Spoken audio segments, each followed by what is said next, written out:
அக்கா, நான் ஒரு விஷயம் சொன்னா தப்பா நினைக்க கூடாது. இன்னைக்குதானே முதலா பொறுப்பு எடுத்து கடைக்கு வந்திருக்க. வந்ததும் இந்த கெடுபிடி எல்லாம் அவசியமா? அண்ணாமலை அத்தை உன் மேல நம்பிக்கை வச்சுதான் இந்த பொறுப்பை ஒப்படைச்சிருக்காங்க. ஆனா நீ வந்ததும் வராததுமா ஸ்டாஃப்ஸ் எல்லார்கிட்டயும் பிரச்சனை பண்ணிட்டு இருக்க. இதெல்லாம் நல்லாவா இருக்கு? உனக்கு எதுவும் தெரியாது.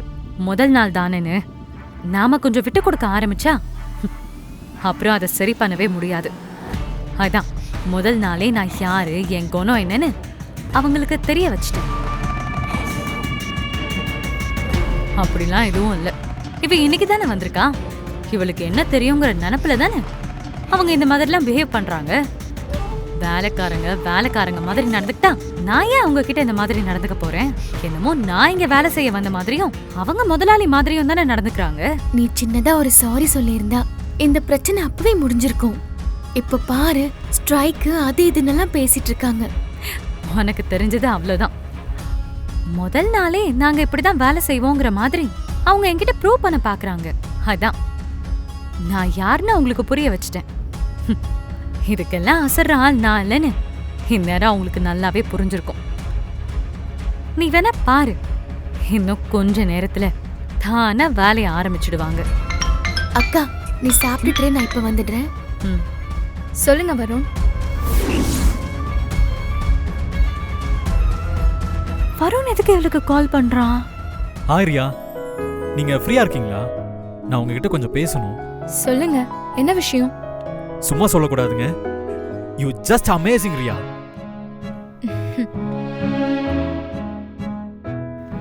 என்னாச்சு? ரொம்ப சந்தோஷமா இருக்கீங்க போல.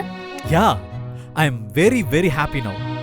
என்னன்னு சொன்னா நானும் சேர்ந்து சந்தோஷப்படுவேன்ல. Sure sure. உங்ககிட்ட சொல்லலாம்ல? ஆக்சுவலா என்னோட சந்தோஷத்துக்கு காரணமே நீங்க தான். பேக்ட்ராப் கலரை சேஞ்ச் பண்றத பத்தி நீங்க என்கிட்ட சொன்னப்ப கூட நான் பெருசாலாம் ஒன்றும் இம்ப்ரெஸ் ஆகல. பட் ப்ளூ டு ரெட் மாத்தி டிசைன் பண்ணதுக்கு அப்புறம் it's really looks amazing. Really your idea is damn great. இப்போ தெரிஞ்சுக்கிட்டீங்களா? Riya, thank you very much. இது என்னோட ஃபர்ஸ்ட் ப்ராஜெக்ட். அதனால கொஞ்சம் டவுட், டென்ஷன்லாம் இருந்துச்சு. பட் உங்க ஐடியாக்கு அப்புறம் I feel very happy and chill. உங்க பாராட்டுக்கு நன்றி. ஆனா நீங்க கொண்டாடுற அளவுக்கு நான் பெரிய ஆள் இல்ல. ஏதோ எனக்கு தெரிஞ்சதை சொன்னேன், அவ்வளவுதான். சோ அடுத்த மூவ் என்ன? அடுத்து என்ன? மெட்டீரியல் பர்ச்சேஸ் தான். குட். எங்க வாங்க போறீங்க? இப்போ நான் ஒரு உண்மையை சொல்ல போறேன். அதை கேட்டு நீங்க எதுவும் ஷாக் ஆகக்கூடாது. அப்படியா? என்ன உண்மை? இதுக்கான மெட்டீரியல நான் என் சொந்த அம்மாவோட கடையில தான் வாங்க போறேன். அம்மாக்கு தெரியாம பிசினஸ் ஸ்டார்ட் பண்ண நினைக்கிறீங்க? ஓகே, அதுக்குன்னு அம்மா கடையிலேவா வந்து மெட்டீரியல்ஸ் வாங்குவீங்க? இங்கதான் குவாலிட்டியான மெட்டீரியல் கிடைக்கும். வேற எங்கேயும் போக முடியாம நான் ஒன்னும் இங்க வரல. சரி சரி, வாங்க, நான் உங்களுக்கு ஹெல்ப் பண்றேன். ஏய் இரு, நீ எதுக்கு எனக்கு ஹெல்ப் பண்ணணும்? ஏங்க, நீங்க தனியா மெட்டீரியல்ஸ் வாங்குனீங்கன்னா அத்தை காதுக்கு எப்படியும் நியூஸ் போயிடும். நான் கூட இருந்தேனா அது போகாம பாத்துப்பேன். நான் எனக்கு மெட்டீரியல்ஸ் வாங்குறேன்னு சொல்லி சமாளிச்சிடுவேன்.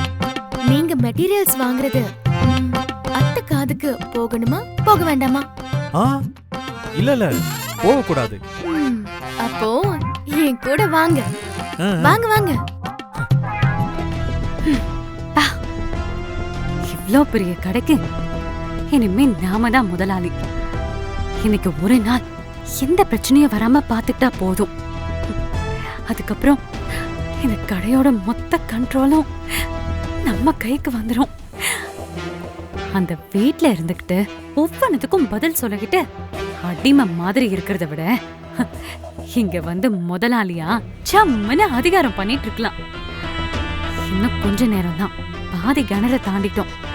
மீதியும் தாண்டிட்டா இந்த ராஜ்யத்துக்கு ராணி நான் தான். வான்மதி, என்ன வான்மதி, ஏதோ யோசிச்சுட்டு இருக்க? வாங்கத்த, சும்மா நம்ம கடையை இன்னும் நல்லா டெவலப் பண்ண என்ன பண்ணலான்னு யோசிச்சுட்டு இருக்கேன். பரவாயில்லையே, ஒரே நாள்ல உனக்குள்ள நல்ல மாற்றம் தெரியுதே. நல்ல விஷயத்த பத்திலாம் யோசிக்க ஆரம்பிச்சிருக்க? ஏன் அத்தை அப்படி சொல்றீங்க? நான் என்ன அவ்வளோ மோசமானவளா? ச்சே, நான் அந்த அர்த்தத்துல சொல்லலமா. வீட்ல இருக்கிறப்போ இந்த அளவுக்கு ஆர்வமா உன்னை பார்த்தது இல்லையே, அதுக்காக சொன்னேன். நான் என்ன செய்ய மாட்டேன், நான் சொல்றேன். அங்கதான் எனக்கு போட்டியா ஒருத்தர் இருக்காது. என் கூட பிறந்த தங்கச்சி எதை செஞ்சாலும் அதுல ஒரு குறை சொல்லிக்கிட்டே இருப்பான். அப்படி இருந்தா எனக்கு எப்படி இன்ட்ரெஸ்ட் வரும் சொல்லுங்க? சரி, நாங்க இங்க உங்க 2 பேரோட பஞ்சாயத்தை கேட்க வரல. நீ ஏத்துக்கிட்ட சவால் முடிய இன்னும் 4 மணி நேரம் தான் இருக்கு. அது வரைக்கும் நீ சமாளிப்பியா? என்னத்த இப்படி கேட்டுட்டீங்க? இப்ப சொல்றேன் கேளுங்க. இன்னையில இருந்து, ஏன் இந்த நிமிஷத்துல இருந்து நீங்க ரெஸ்ட் எடுக்க ஆரம்பிச்சிடுங்க. இனிமே இத நான் பாத்துக்கிறேன். அவ்வளோ நம்பிக்கையா? உங்களுக்கு மருமகளா இருந்துட்டு இந்த அளவுக்கு கூட இல்லைன்னா எப்படி? எனக்கும் நீ ஜெயிக்கணும்னு ஆசைதான். ஆனா ஒரு வேலை முடியறதுக்கு முன்னாடியே நாமளா ஒரு முடிவுக்கு வரக்கூடாது இல்லையா?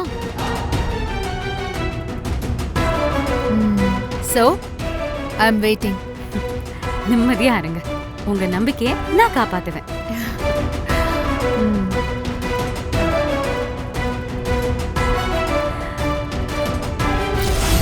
இந்த வான்மதி ஏதேதோ பண்ணிட்டு இருக்கா. இன்னைக்கு ஒரு நாள் அந்த பிசினஸ் கரெக்டா பண்ணிட்டானா நம்ம மருமக தானே இந்த அண்ணாமலை எல்லா பொறுப்பையும் தூக்கி நாளைக்கு அவகிட்ட கொடுத்துட்டா, அப்ப இத்தனை வருஷம் கொக்கு மாதிரி காத்திருந்த நமக்கு ஒண்ணுமே கிடைக்காம போயிடும். இந்த வான்மதி ஏற்கனவே நமக்கு ரொம்ப குறைச்சல் கொடுத்துட்டு இருக்கா. இவெல்லாம் டெக்டைல்ஸுக்கு முதலாளி ஆயிட்டா நம்மள இந்த இடத்துலயே இருக்க விட மாட்டா. இவளை ஏதாவது பண்ணி நிறுத்தணும். என்ன பண்ணலாம்? அதான் சரி.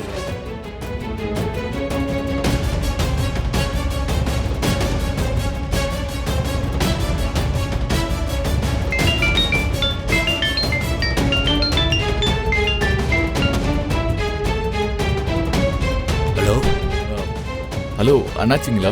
ஆமா சொல்லுங்க. நான் உங்களுக்கு ஒரு தகவல் சொல்ல தான் ஃபோன் பண்ணேன். என்ன விஷயம் சொல்லுங்க. இங்க பாருங்க அண்ணாச்சி, உங்களுக்கு இன்னிலிருந்து அனுப்புற மெட்டீரியல் எல்லாத்துக்கும் விலையை கொஞ்சம் ஏற்றி இருக்கோம். அதுக்கு தான் இப்போ நாங்கள் உங்களுக்கு பில் போட்டிருக்கோம். அந்த பில்லை உங்களுக்கு மெயிலும் அனுப்பியிருக்கோம்.